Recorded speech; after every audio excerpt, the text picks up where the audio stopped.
सकते हैं कि हम लैंडर मॉड्यूल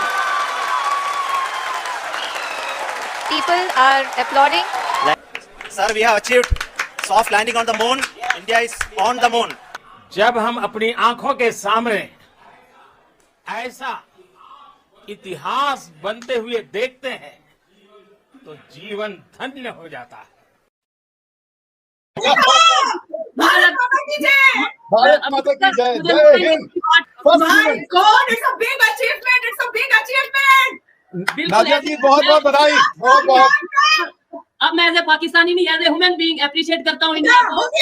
जय श्री राम, जय श्री राम, जय श्री राम। तो मैं ISRO को, इंडिया की स्पेस कम्युनिटी को, इंडिया के साइंटिस्ट को और इंडिया के लोगों को बड़ी मुबारकबाद देना चाहता हूँ कि आपने इंसानियत को, ह्यूमन काइंड को एक और बहुत बड़ी कदम जो है वो उसको उठाने में मदद की है और आपने अपनी अकल इस्तेमाल की है और वहाँ पहुंचे हैं। आज एक बहुत बड़ी हिस्टोरिक सक्सेस है भारत के लिए। इंडियन स्पेस प्रोग्राम जो है उसकी ये कामयाबी है। तलवारों पे सरवार दिए, अंगारों पे जिस्म जलाया है, तब जाके चंद्रयान को हमने चंद्रमा पे पहुंचाया। ज्यादा आप हमारे जो मौलवी साहिबान हैं और उनको ये देखना होगा कि जब इंसान चांद पर होगा तो वो ईद कैसे मनाएगा। मजाक उड़ा रहे थे आप, लेकिन आज आपको हिंदुस्तान की ताकत का अंदाजा हुआ है।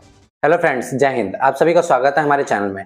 तो दोस्तों, इंडिया ने आज एक इतिहास रच दिया। चंद्रयान 3 को मून पे लैंड करा के उसने मून पे, साउथ पोल पे पहला देश बन चुका है जो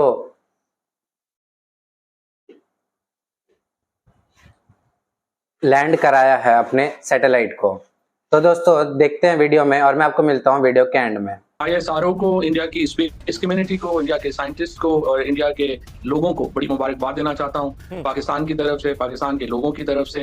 ये एक बहुत ही लैंडमार्क अचीवमेंट है जो आज ISRO और इंडियन स्पेस कम्युनिटी जो उसने हासिल की है कि आपने इंसानियत को, ह्यूमन काइंड को एक और बहुत बड़ी कदम जो है वो उसको उठाने में मदद की है और आपने अपनी अकल इस्तेमाल की है और वहाँ पहुंचे हैं। ओके, हमारे वहाँ पे चांद के ऊपर जो मिनरल्स की बात की जाती है, जो एक दुनिया को फायदा होगा उसका, बहुत इमेंस है। सो अगेन मैं समझता हूँ कि बहुत मुबारक के मुस्तहक हैं वो तमाम टीम जिसने ये एक बहुत बड़ा कदम उठाया। जिस तरीके से भारत इतिहास रचने के लिए आगे बढ़ चुका है, उस पर पाकिस्तान की भी नजर है।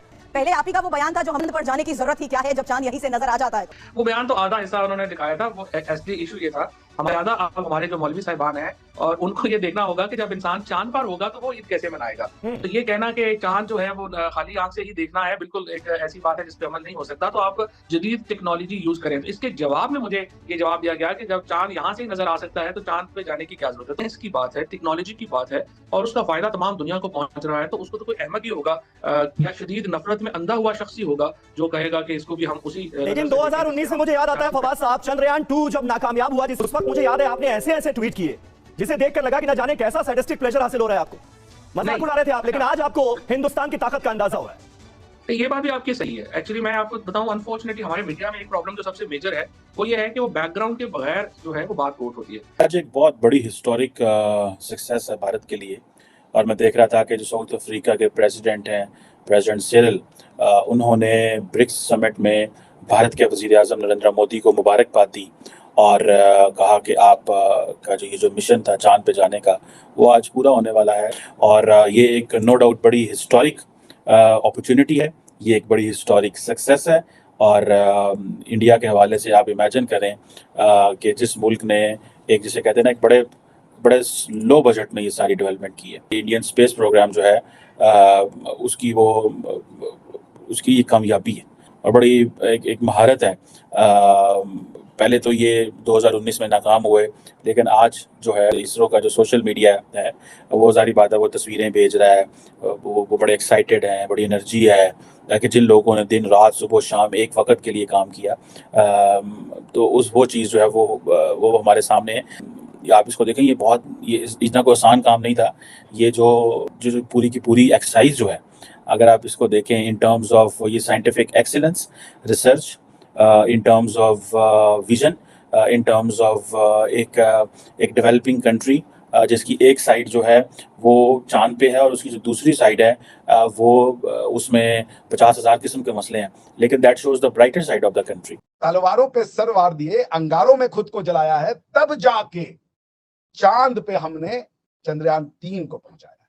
आप समझ रही हैं? दिस इज ये लोग जो इंडिया को इंडिया लिख रहे थे, ENDIA है, आपके मिनिस्टर ने लिखा था ENDIA, India. That's okay, that's one of the creativity I like. But India को इंडिया करने वाले खत्म हो गए। आप समझ रही हैं, इंडिया को इंडिया करने के लिए 700 साल का प्रयास चला, कई कौमें इसमें तब्दील हो गई। पहले से ही बात पता थी, इतनी मेहनत गई, इतनी जो है मतलब आप समझिए साइंटिस्ट की मेहनत गई, और होना ही था ये इट वाज एक्सपेक्टेड। इसरो को इतनी मेहनत आप वेस्ट नहीं कर सकती, आप समझ रही हैं।